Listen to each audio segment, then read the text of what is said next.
When I was first setting up my modular stuff, I started out with a few modules, including Pamela's Pro Workout and the Quadratt. And then the first sound source I got was Plaits, which is very versatile. It's got a lot of stuff, but I didn't have a lot to control it with. And I was looking for a way to make kind of a full drum part, even though I only had these few modules. So what I want to show you is a technique that I used to kind of come up with a full drum part using Plaits and the model input, which allows you to change which synthesis engine it's using. So what I've got it set on right now is the hi-hat mode, this bottom red mode. And the two modes above it are a snare drum and a kick drum. What I want to do is create a little pattern that has all three sounds in it.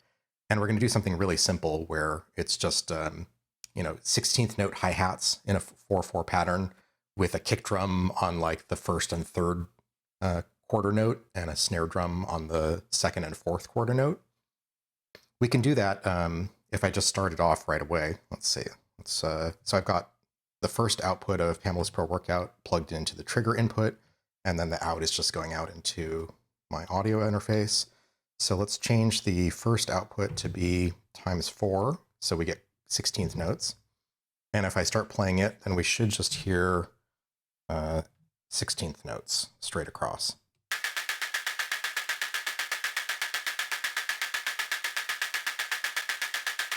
Not too exciting.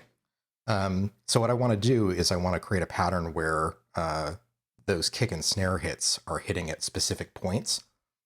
And so what I need to do is change the model value with CV. And a way I found to do this with the Quadratt is by sending different triggers to two of the input-output pairs on Quadratt, which allows you to send precise voltages. And because the outputs kind of chain to each other, I can have the second output plugged into the model input. And so both of the input values coming in on A and B will both be combined into a single output to the model. So if I start it again, we're now hearing one of the, I guess it's modal synthesis. You can see that the value got moved. And that's because I'm sending negative CV from A and B. And when nothing's plugged into the inputs on the Quadratt, it sends like a static voltage based on the position of the pot. So I've got them in bipolar mode, and they're both sending negative voltages right now. And combined, those add up to moving it in a negative direction back towards that model. But I can send specific values to these inputs from PAMs. So let's do that. We're going to have our kick drum be on output number 2 of PAM. And we're going to send that into input A on Quadratt. And then output 3 is going to be our snare on B. So as soon as we have these plugged in, that disables the normaling. So we're no longer sending any voltage at all as long as there's nothing coming out of here. So if I play this again, well, it should be back to our 16th notes. No, that's not true. And I think the reason is just because there are actually pulses coming out of these. You can see when the lights 2 and 3 show up. But again, they're combining. So when 2 and 3 are triggered at the same time, kind of on the downbeats, on the quarter notes, then they both send a signal in here and they combine again. So we're kind of hearing what we heard before, which is moving all the way up into that modal one. But what we want to do is alternate. So we want 2 to only land on the first and third quarter note, and 3 to only land on the second and fourth quarter note. So to do that, we can use Euclidean sequencing. So if I go to 2, I think I'm actually going to put these both into 16th notes. So both the second and third outputs will do 16th notes. And then I hold this down to go into more parameter settings and then scroll right, and we come to Euclidean section. So what this means is I give it a total number of steps. I'm going to give it 8 for kind of half of a measure. This tells we're going to create a sequence that has 8 steps.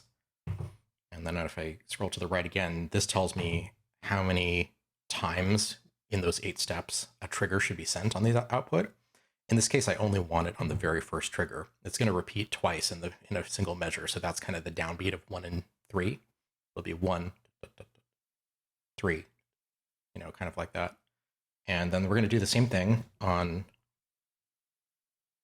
the third output. We're going to give it 8 steps and only 1 trigger.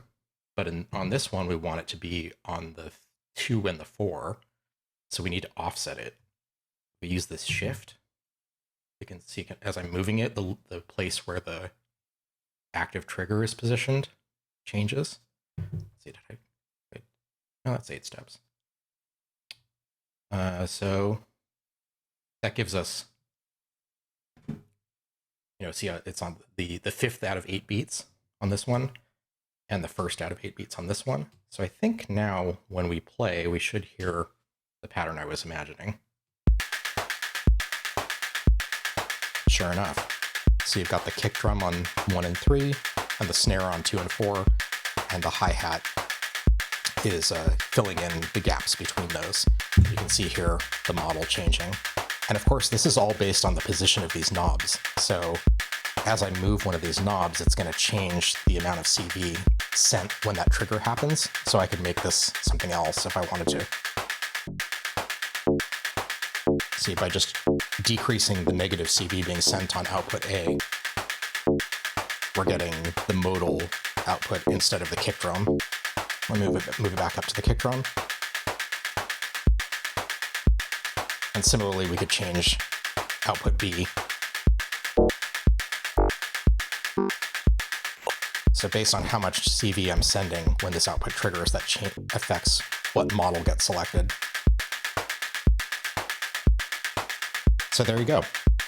And just to make it a little more interesting, let's add some modulation. I'm going to take some LFOs from Oct and just stick it into the timbre and the morph and the harmonics.